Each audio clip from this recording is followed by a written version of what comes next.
Hurmatli o'quvchilar, qo'llarimiz ostida dam oltirish uchun mashq bajaramiz.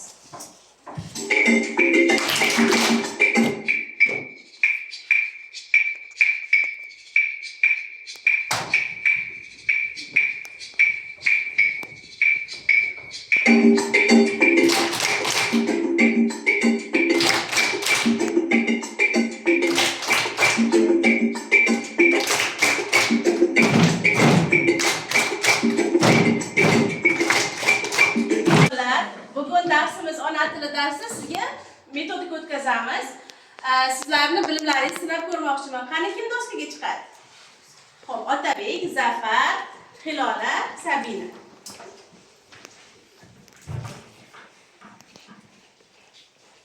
Xo'p, mana chiqib oldingiz. Endi sizga quvnoq uchburchaklar berilgan. O'sha uchburchaklardan siz so'z turkumlaridan ot, sifat, son, fe'l so'z turkumlarini topasizda uchburchak shaklini yasaysiz. Marhamat.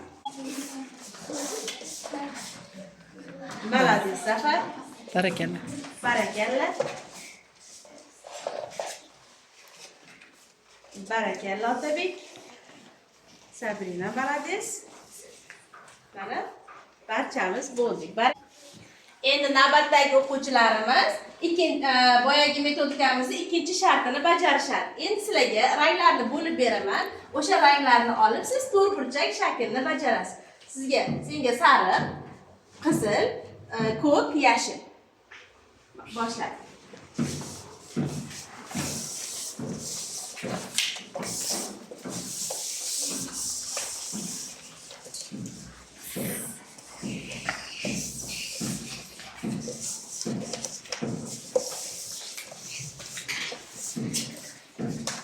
Barakalla, go'zal.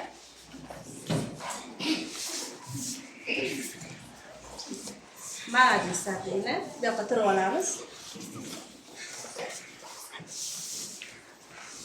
Malades, Loba.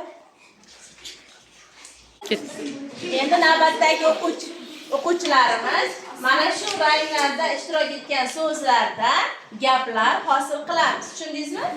Sariq, ro'ziviy, yashil, ko'k. Tayyor bo'lsa bu yoqqa qaraydi. Gaplar hosil qilamiz shu so'zlar ishtirokida. Shaklni o'zgartirmaymiz. Yahyobek. Otabek 8 ta yashil daraxt orasida yugurdi. Malades. Barakalla. Quruvchi 4 ta mazmunli gap gapirdi. Barakalla. Yahyobek. Orasiga so'zlar qo'shishingiz mumkin. 5-sinf o'quvchisi gullari gulladi va u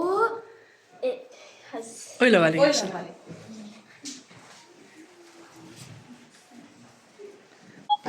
Barakalla o'quvchilar, ona tili darsimizdagi so'z turkumlari mavzumizni juda ham yaxshi o'zlashtiribsiz. Rahmat.